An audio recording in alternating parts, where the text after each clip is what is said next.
Nah, Sabit radhiyallahu anhu ini suatu hari Rasulullah SAW mengatakan, wa yukramu dhaifah, hormati tetamu. Nah, kebetulan waktu itu datang sebelum maghrib. Sebelum maghrib, bulan puasa. Nah, tamunya ini kebetulan lagi berpuasa, musafir tapi berpuasa, pengen berbuka, tidak punya apa-apa. Nah, si Sabit ini juga kebetulan memang orang tak punya. Nah, dia tanpa kompromi sama orang yang di rumah, dia bawa aja tuh tamu.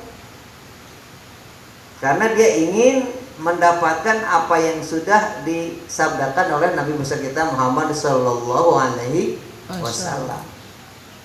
Dibawa dah tamu tuh ke rumah. Nah, ketika sampai di rumah, baru nanya istrinya, wahai istriku, ada makanan apa kira-kira di rumah? Pada hari ini kita kedatangan tamu. Untuk menghormati tamu kita, kebetulan tamu kita juga sedang berpuasa. Apa kata istrinya? Duh bang, boro-boro bakal makan tamu ini mah, bakal anak saja udah kurang, kita juga belum tentu bisa buka. Tuh. Dia baru bakal anak saja, kita sendiri juga belum bisa berbuka. Berarti memang kondisi rumahnya nggak ada makanan kecuali sedikit. Nah, akhirnya dia banyak akal nih, karena dia ingin menghormati tetamu tersebut, sudah terlanjur diundang datang ke rumah. Nah, akhirnya waktu itu kan memang belum ada lampu kayak sekarang, pakai pelita lah ya, pelita. Nanti ketika sedang berbuka, nah itu kamu belaga untuk membenarkan lampu. Kalau perlu lampunya kamu tiup, saking ingin menghormati tetamunya. Subhanallah. Nah, ketika tamunya Sabit sahabat ini berbuka, itu lampunya benar ditiup, kan mati. Para kumpul aja makan bareng-bareng. Dia mah makan, bener makan kalau tamu. Nah, sementara Sabit dengan istrinya cuma piring sama ini aja diketok-ketok. Nah, biar kedengaran supaya ikut makan. Selesai, besoknya Sabit datang ngaji kayak begini nih. Ditanya sama Rasulullah, wahai Sabit, kemarin Allah menyampaikan salam untuk engkau. Apa yang engkau lakukan itu begitu mulia. Subhanallah. Langsung Allah yang ngasih salam. Lalu Sabit tersebut mendapat kemuliaan dari Allah Subhanahu wa taala, mendapat ridho daripada Nabi besar kita Muhammad sallallahu alaihi wasallam, keluarganya Allah berikan kecukupan.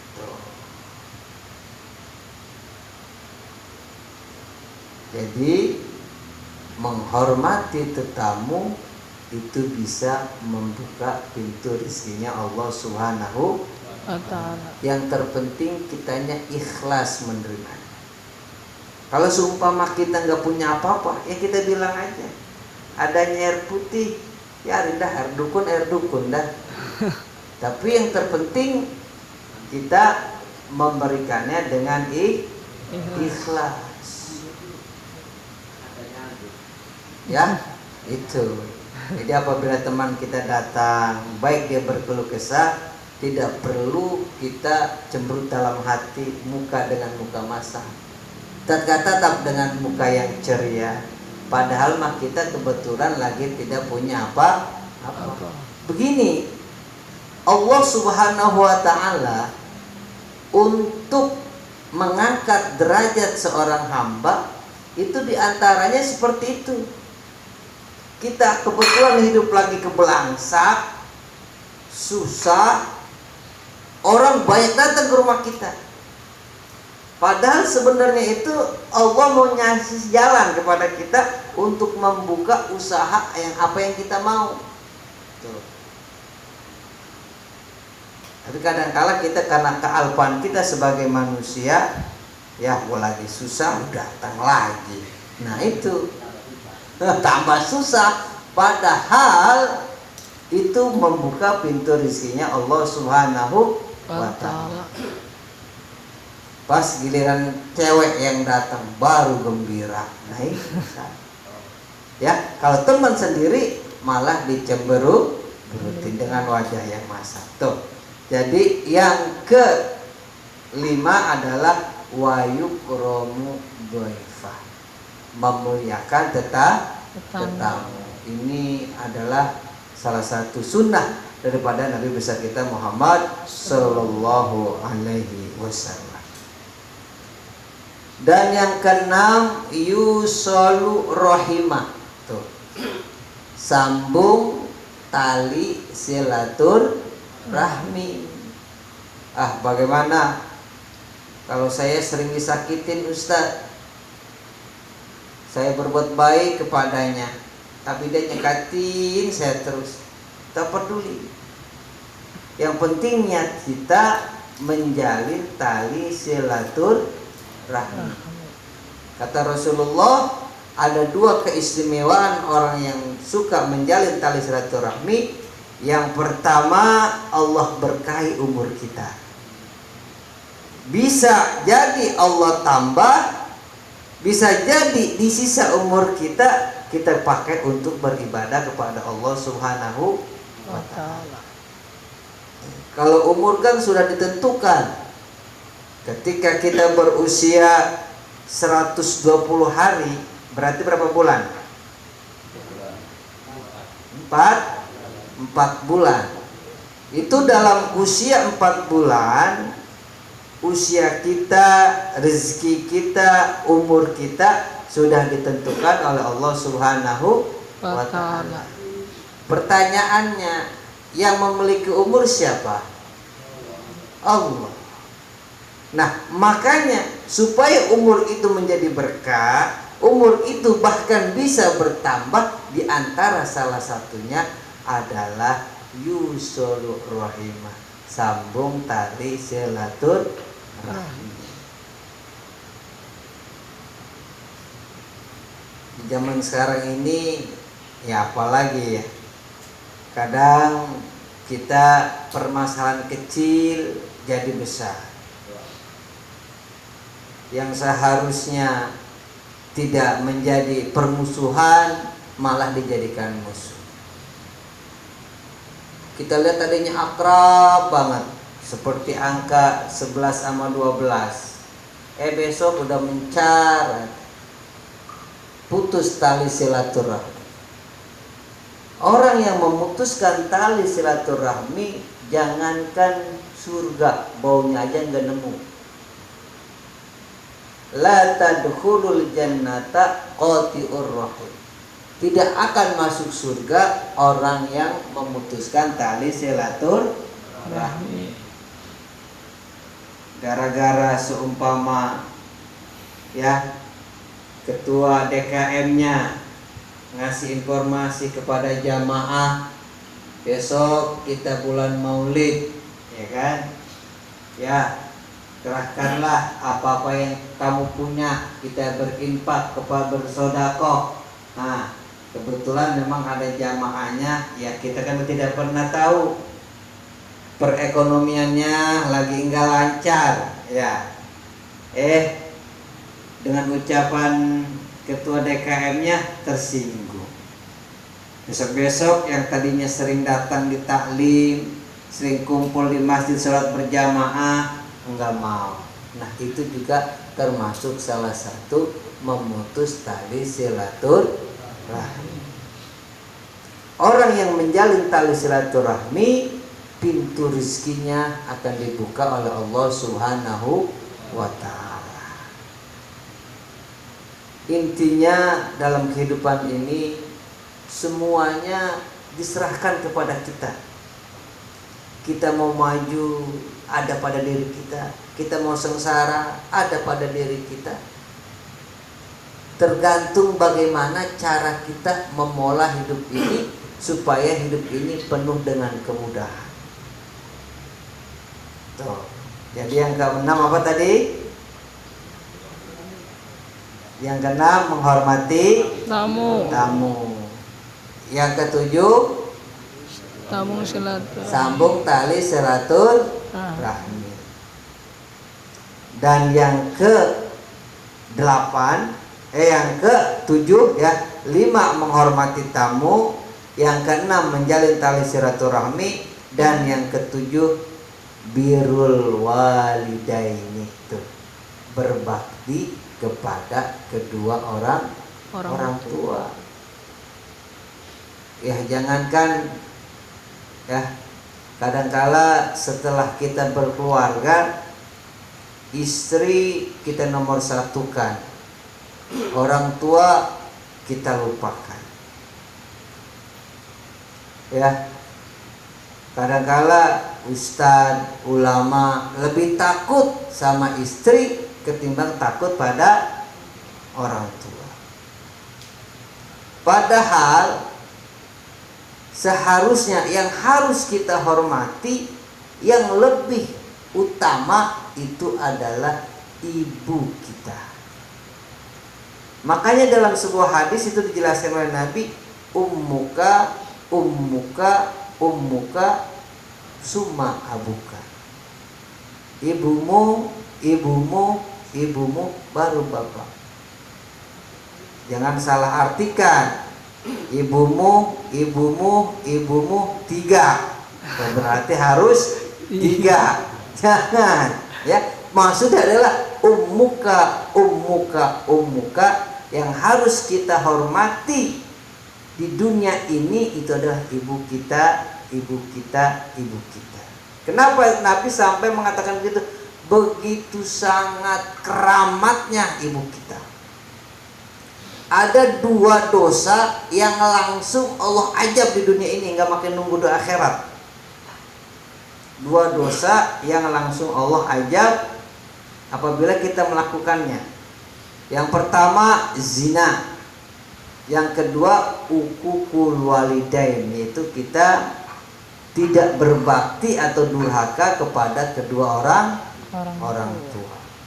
Hidup jadi susah, perjalanan sempit, kemana langkah kita jadi sulit rasanya. Tidak gampang kalau kita durhaka kepada kedua orang tua. Makanya kemarin kan ketika kita beristighfar, Rabbighfirli wali walidayya warhamhuma kama rabbayani shaghira. Jangan sampai kita melupakan itu. Kita baca setiap habis sholat 3 kali, Rabbighfirli wali walidayya warhamhuma kama rabbayani shaghira. Rabbighfirli wali walidayya warhamhuma kama rabbayani shaghira. Rabbighfirli wali walidayya warhamhuma kama rabbayani shaghira. Itu aja kita amalkan, insya Allah hidup kita berkah. Kalau hidup kita berkah, rizki begitu mudah Allah kasih kepada kita. Urusan kita menjadi lebih gampang. Kenapa? Karena memang ibu kita yang mengandung kita. Makanya kalau dalam perjalanan hidup, jika keluarga ditinggal oleh bapak, itu anak-anak bisa anak-anak bisa acak-acakan. Anak-anak bisa kalau ditinggal oleh bapak, ditimbang ditinggal oleh ibu. Kalau ditinggal ibu, itu keluarga bisa acak-acakan, anak-anaknya bisa nggak keurus. Kenapa?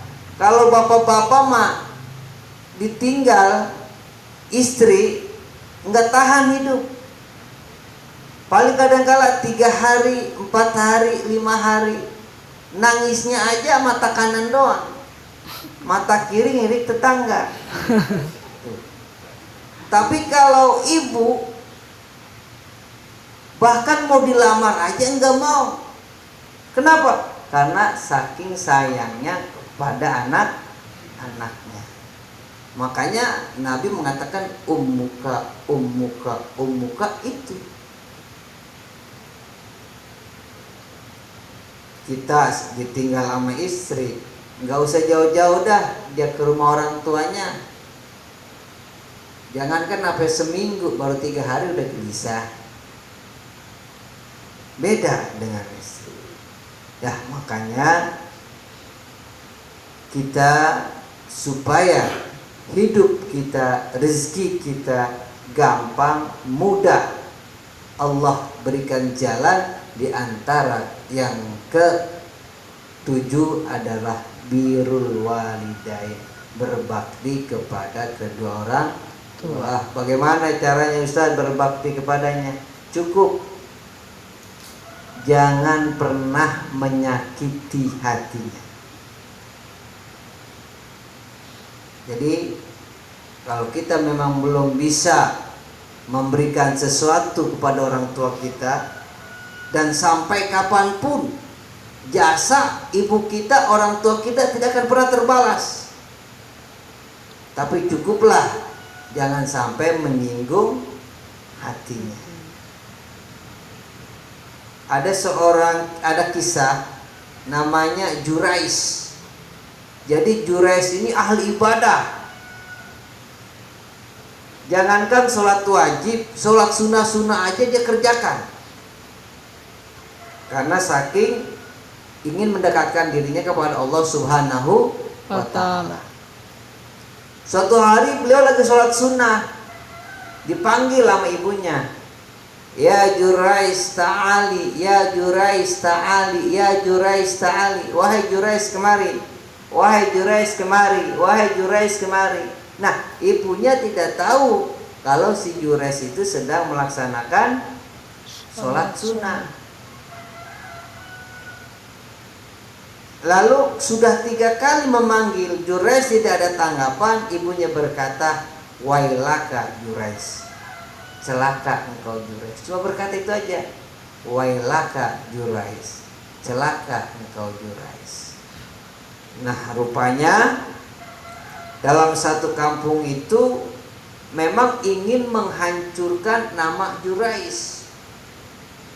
Akhirnya diutuslah nih seorang wanita cantik jelita, demplon, denuk, bohai, yang setiap lelaki pasti terlena. Nah tapi Jurais memang enggak, karena memang dia ini adalah termasuk hamba-hamba Allah yang senantiasa terjaga, terpelihara untuk mendekatkan dirinya kepada Allah Subhanahu wa ta'ala. Nggak tahu dah kalau ketua DKM kita datengin nama yang bohai, ya kan? Nah, Jurais ini kuat. Sudah 1 kali, 2 kali, 3 kali menggoda, dari sekedar godaan bahasa sampai akhirnya dia mencoba buka-bukaan juga, tetap Jurais tidak tergoda. Tapi apa yang terjadi? Ini si perempuan ini kan udah dibayar untuk menggoda si Jurais. Akhirnya dia bersetubuh dengan tukang melihara kambing. Nah ketika dia hamil, itu yang disuruh mempertanggungjawabkan adalah Jurais. Nah akhirnya orang kampung tersebut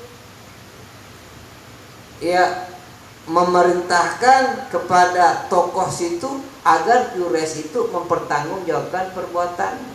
Lah karena Jurais enggak merasa,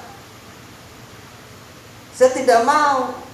Kenapa? Ya karena dia tidak melakukan perbuatan tersebut. Nah singkat cerita akhirnya anak tersebut tuh lahir. Jadi perempuan tadi melahirkan melahirkan bayi yang ada dalam rahimnya, berbicara sendiri. Bukan saya yang melakukannya, bukan Jurais yang melakukannya, tapi tuh tukang melihara kambing.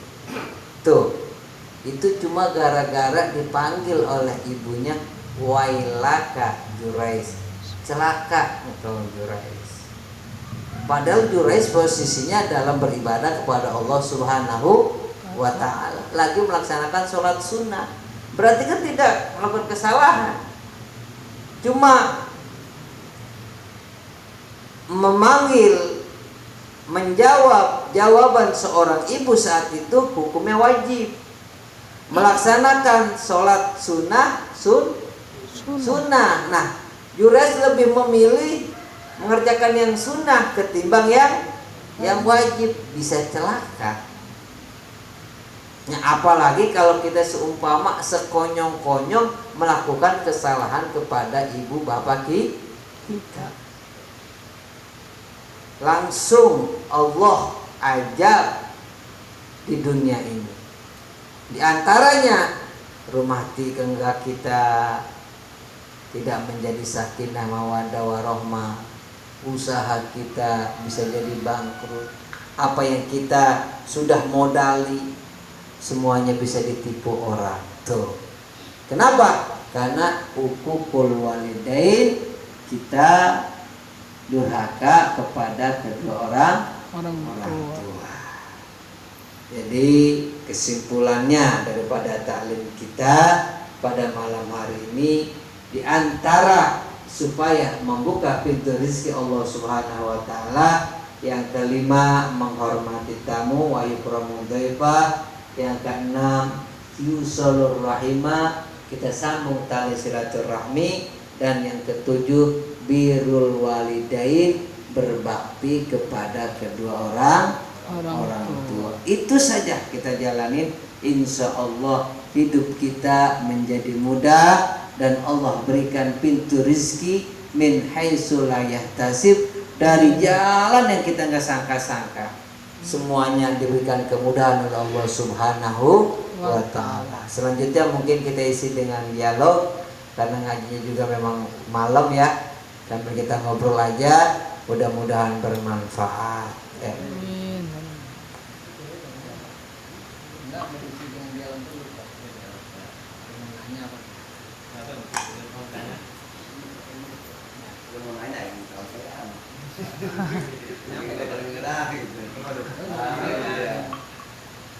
Sekarang waktunya dialog, siapa saja boleh bertanya.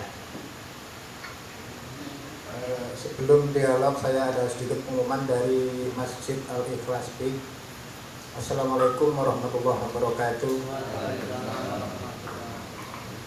Sekedar kami himbaukan bahwa insya Allah di Masjid Al-Ikhlas B besok pada hari Sabtu malam